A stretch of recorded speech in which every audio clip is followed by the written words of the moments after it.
Magandang araw sa inyo lahat. Ngayong araw pala guys ay ayusin ko yung motor ko kasi nabasag kasi yung headlight lens ng aking motor nung bumiyaya ko ng Bolinao, Pangasinan.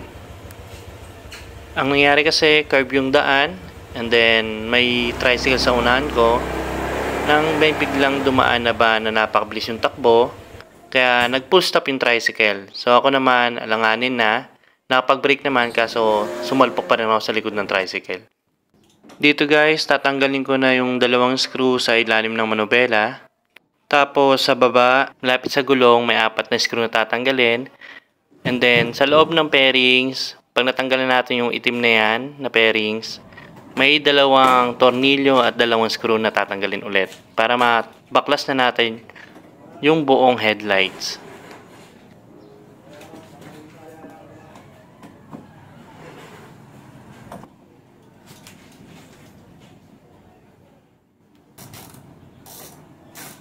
Pag naalis na natin yung mga screw at yung tornilyo, dandahanin naman nating hatakin yung pairing sa magkabilang gilid.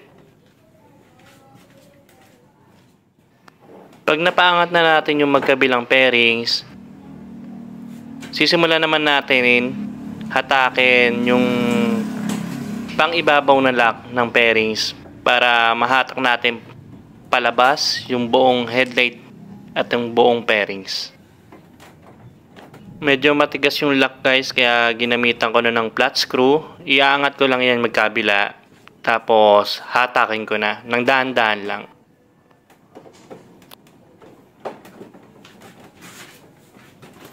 Dito guys kasi medyo matigas yung pairings at nakakabit pa rin yung lock kaya ginamitan ko na ng konting persa. Ayan, dapat pag babaklasin ito, alali lang kayo tulad niyan. Hindi ko na alalayan. Dumiretso. Pero goods naman, wala naman damage.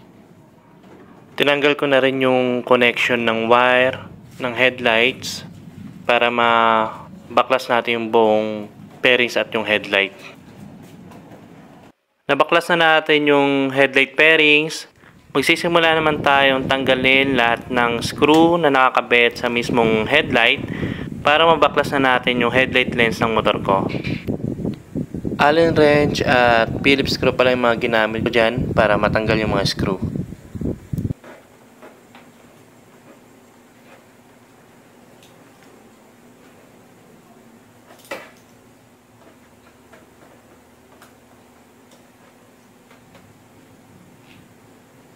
Natanggal ko na lahat ng screw. Sisimulan ko naman baklasin yung pairing sa mismong headlight ng motor. Dahan-dahanin nyo lang guys para hindi mabali yung pairings.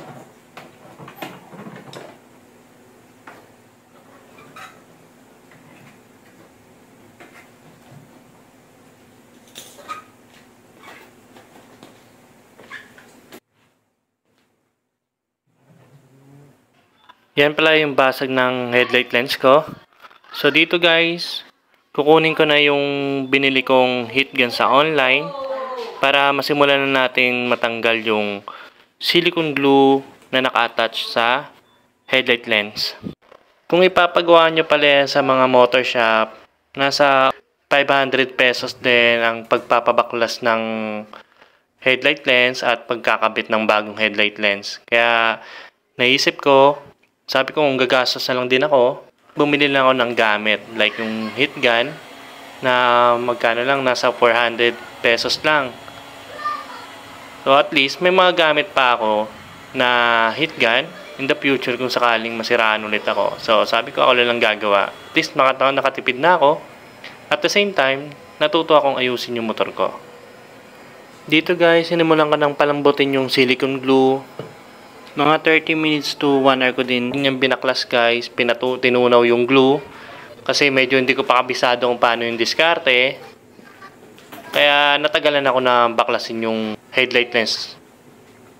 Tsaka yung tools na ginagamit ko, yung circlip pliers. Nasa online ko rin nabili. Wala pang 100 pesos yata yung bili ko dyan. So, kailangan yan guys para hindi kayo mahirapang magbaklas. Lalo na pag natunaw nyo na lahat ng glue, yung silicone glue na nakapaligid sa headlight lens, kailangan nyo yung tools na yan para ma-separate yung headlight lens. Dito guys, nagkamali ako na medyo matigas pa pala yung pagkakadikit ng silicone. So, tinunaw ko pa rin siya hanggang sa lumambot ulit. Yung diskarte dito guys, dapat tunaw na tunaw talaga dapat yung silicone glue para hindi kayo mahirapan mag-separate ng headlight lens sa mismong case ng ilaw. Kinat ko na yung video guys kasi medyo matagal yung pagkakabaklas ko ng headlight lens. So ayan na, nabaklas ko na. Kakabit na natin ngayon yung bago kong headlight lens. Ito yung pinakailaw natin. So punasan nyo muna guys, linisin nyo muna bago nyo ikabit yung bago nyong headlight lens.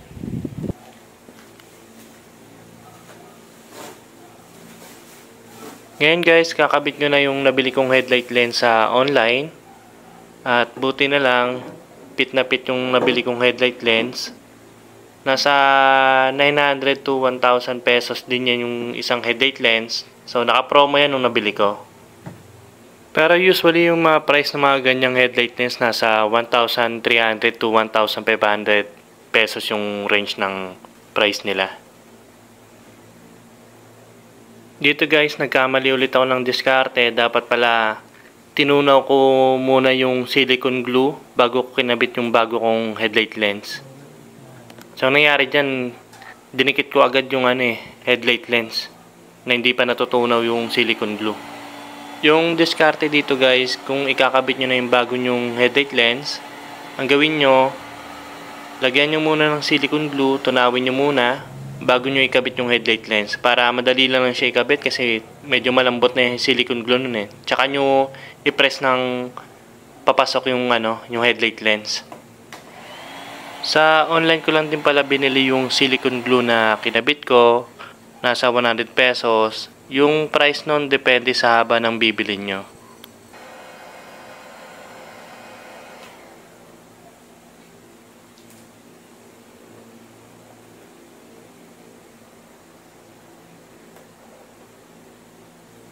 So yun na nga guys, nakabit ko na yung headlight lens. Na-secure ko na yung pagkakaglue ng headlight lens sa mismong ilaw ng motor. Kakabit naman natin ngayon yung pairings na binaklas natin kanina. So kung paano nyo tinanggal, ganun din yung pagkakakabit.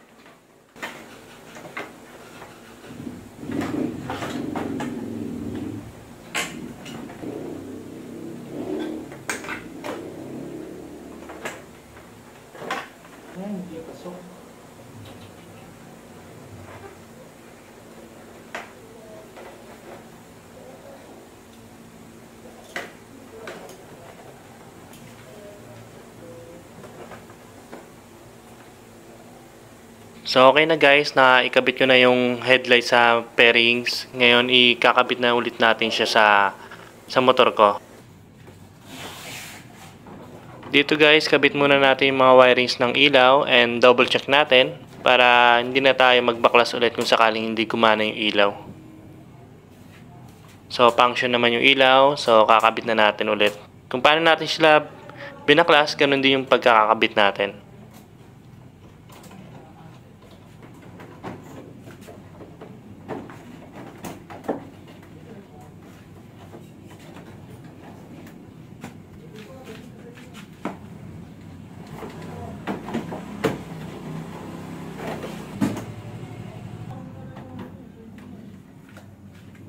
So dito guys, itulak nyo lang papasok yung mga lock. Once na tumunog, ibig sabihin pumasok na yung lock ng pairings.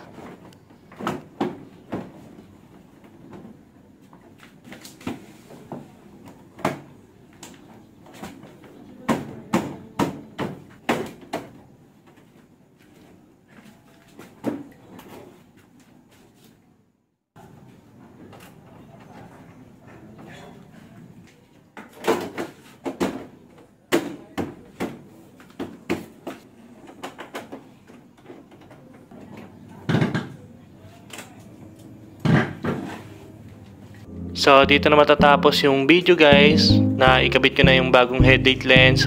So, I hope nakatulong ako sa mga gustong mag-ayos ng kanilang mga motor na nasiraan ng headlight lens.